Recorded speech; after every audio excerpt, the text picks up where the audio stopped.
Hello everyone and welcome back to the Common Sense Crypto channel. As with you always, this is Rich doing another video today on XRP. So I hope you're all having a wonderful day today wherever you are in this great world. We're going to talk about XRP. But before I get started, first of all, aren't you all happy the weekend is finally here once again? I'm happy about that. And I seen in the comments section, a lot of you said the mic now sounds perfect. Here's the problem I have with my own mic. When I'm really enthusiastic and I'm trying to get a point across, or even if I'm pissed off, this mic kind of takes away a lot of that pizzazz, if you will. So whenever XRP finally does really start to pump up, I'm going back to the old mic to make a couple videos. Because the old mic, it doesn't censor my enthusiasm. Let's put it that way. But for now, because I'm not that excited about the price of XRP, we'll stick with the current mic.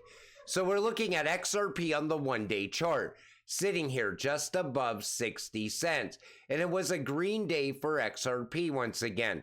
And I've been taking notice to what the Bitcoin maxis have been saying about Bitcoin. They're still saying that Bitcoin can achieve a new all-time high this weekend. I'm not so sure. I think Bitcoin might pump up. I don't know if it's going to achieve a new all-time high that soon, though. We'll have to wait and see.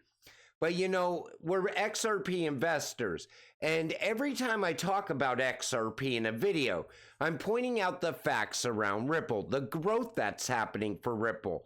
I'm pointing out how XRP is built so much different than the rest of the cryptocurrencies out there. It's built to bridge the world's money. And day after day, in the comments section, I see people saying the same exact thing. Yeah, that's all great news, but we're not above 60 cents yet.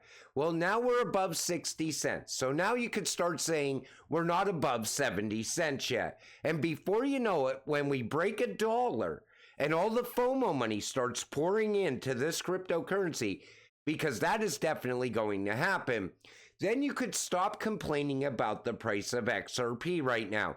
I try to remind you time and time again that once XRP does move, it moves very fast and it takes off like a rocket ship when it happens. And you know, people still don't realize that XRP moves last as well. So we'll see other cryptocurrencies move along the way, and then all of a sudden you'll wake up one day and XRP will finally have its day. And it only lasts for about a week or two. And you know, that's the most exciting 2 weeks that you will experience in your life. Because all of a sudden you're going to be looking at your XRP holdings and you're going to be saying to yourself, the only regret I have is not buying more when I could have at 60 cents. And that's the way I look at this. You know, that's why I always said, you know, if XRP was to dip right now down to 50 cents, I would definitely buy more. This way I have no regrets later. And a lot of people are still saying that XRP is going to have a major pullback before we finally take off. Breaking, Ripple director says U.S. government is suppressing XRP price. I kind of agree with Sean McBride here. He says this, big tech and Wall Street are slipping as crypto is soaring. Meanwhile, heavyweight CEOs are dumping their own stock, many for the first time. Jamie Dimon. BRICS is getting ahead. XRP is being suppressed by the federal government. They are picking the winners and the losers. Honestly, I think he's right on track with this because they can manipulate the stock market. Look at all the money that Nancy Pelosi makes in the stock market. That's what I hate about the stock market. You have to have a lot of money to make money in the stock market, and it's manipulated against you from day one. That's why I like crypto. Now, here's the problem. These politicians, they cannot control crypto. That's why they'd rather see crypto gone out of the United States. This way, the stock market can continue to be manipulated by them, and they will make all the money, and we will stay poor. That's what it's all about for them.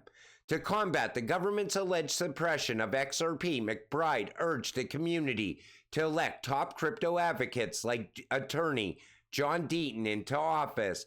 Recall that Attorney Deaton recently declared his intentions to run against experienced lawmaker and Democrat Elizabeth Warren in the upcoming Senate election. And then it goes on to talk about how much money she has in her campaign and all that.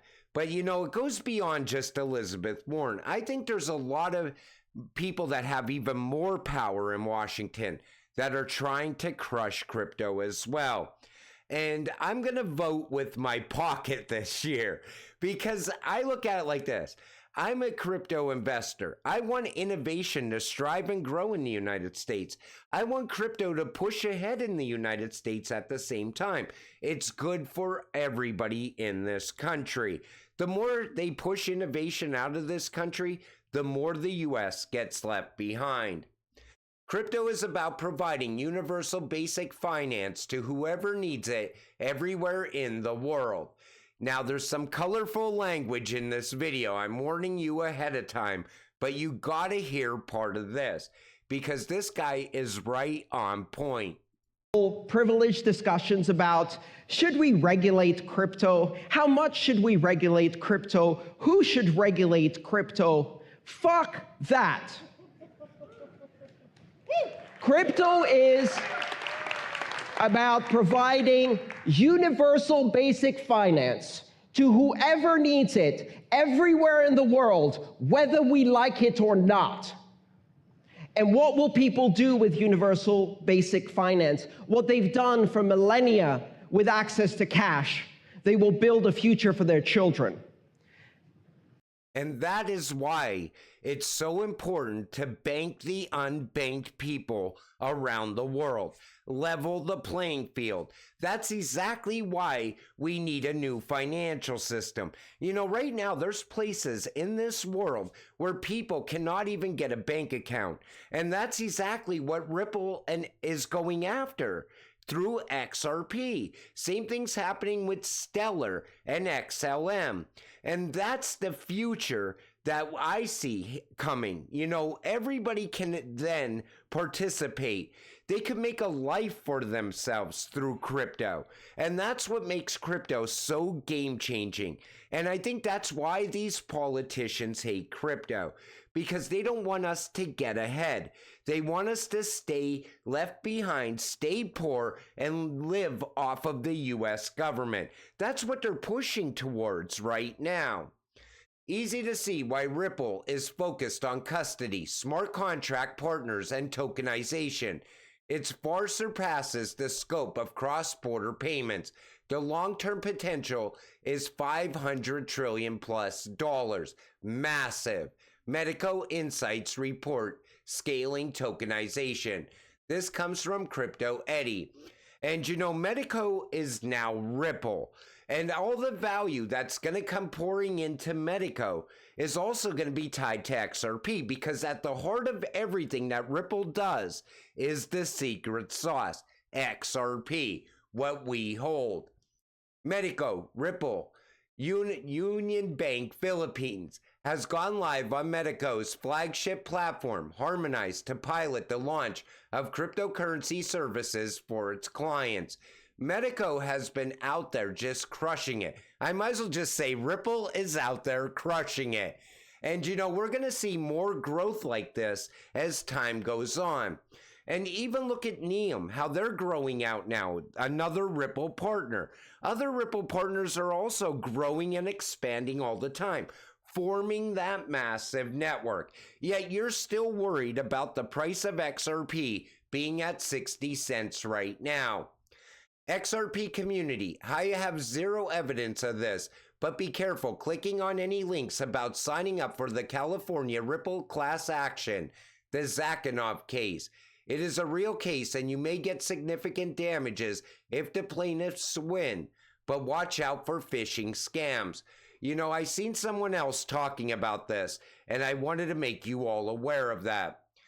I don't know the facts in the Zakhanov case, and I know Judge Torres' ruling is in a different jurisdiction, But how in the world does the plaintiff win there? What's stopping someone from buying ETH on Coinbase, selling at a loss tomorrow, and turning around and suing Vitalik? And that's exactly what's going on with Ripple. Somebody lost some money by investing in XRP because they sold it too soon and decided to sue. Now, if say this case, Ripple loses it, right? All of a sudden, you're going to have people suing everybody inside of crypto. It's going to become a massive mess over a frivolous lawsuit. That's the way I look at it. And honestly, if you do get involved in this class action lawsuit, you should never be able to hold XRP going forward. I said that in the past because that's exactly the way I look at it. This way you could sit there on your hands and watch XRP take off and leave you behind. You know, this is the kind of stuff that really pisses me off about crypto. Everybody's a victim of crypto. You know, I lost money in crypto. I didn't cry about it. I pushed forward, and guess what? I got smarter along the way, and I started investing in the right way. And that's how I'm going to continue to push ahead into the future. You better centralize. You better get out of the U.S., or if you don't want to do either, those you can, then you can shut down. Take a listen to this from Hester Pierce. But, you know, the whole concept of decentralization stands very much in contrast to what we're used to at the SEC, which is we have a centralized entity that we can grab hold of. And when you have just people working together and you have someone interacting with code instead of with a person or an entity, it's a real challenge for the SEC to figure out what to do with that. Yeah. What's going on here in the United States, again, through the SEC, these politicians are trying to take control of crypto. The SEC is the enemy number one. Hester Pierce says again. The people see you as, you know, the friendliest and staunchest ally of the crypto community when it comes to U.S. regulators. And I will say this, I mean, I feel like in this room, the SEC is enemy number one. And I think that people feel like you are the exception to the rule. I don't know how lonely it feels over at the SEC for you. But my question is, you know, it's historically been this tenuous relationship between the agency and the crypto ecosystem. To you, where does that relationship stand today? Is it still pretty tense, or do you think it's getting better? Like, how is the SEC doing in terms of its relationship to the sector? Well, let me start by giving you my disclaimer, which is that my views are my own views as a commissioner, not necessarily those of the SEC or my fellow commissioners. It's fractured. It's definitely fractured, and it's sitting inside the SEC. It's very frustrating for me to see that, because I don't think it has to be that. She doesn't think it has to be that way. And Hester Pierce, she used to fight for the XRP community. And now I think what's going on is that she's limited to what she can do there. But every once in a while, she becomes vocal, because I think deep down, she wants to see innovation push ahead in the United States. She wants to see crypto survive. And she wants the everyday working 9-to-5 person to be able to get a level playing field and enrich themselves through crypto at the same time. Think about it. Where else are you ever going to get this kind of option, where you take a little bit of money out of your paycheck week over week and you invest it into a cryptocurrency? All of a sudden it pulls 100x or 1,000x, and you make a substantial amount of money. Nothing else can offer that to you other than crypto. And that's why I'm always stressing that it's so important to keep holding your XRP. The future has already been written. Don't be fooled by the FUD. Just in, Tim Buckley to step down as CEO of $7.2 trillion asset manager Vanguard. Last month, Vanguard banned all Bitcoin ETFs from their platform. I think the CEO over there at Vanguard is most likely going to come to work for Ripple or maybe some other crypto company.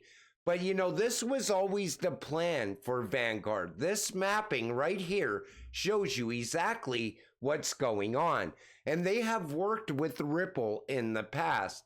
And you know, as we push into the future, you're going to start to see how irrelevant Bitcoin's going to become over time once utility starts to kick in. Because there's no stopping utility, especially for these cryptocurrencies like XRP, XLM, XDC, HBAR, Algo, IOTA, QNT, Nexera. These cryptocurrencies are going to hit high numbers based on their real world use case. What kind of real world use case does Bitcoin actually offer?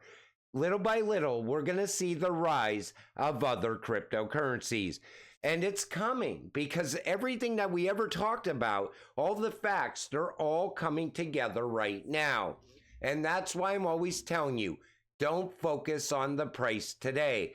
Think about where we're going to be in the very near future. But until it all happens, you got to stay patient and stay positive. Let's get rich together. With that said, I'm going to wrap up this video. I want to thank you all for watching. I appreciate all of you. I'll see you in the next one. Have a great night.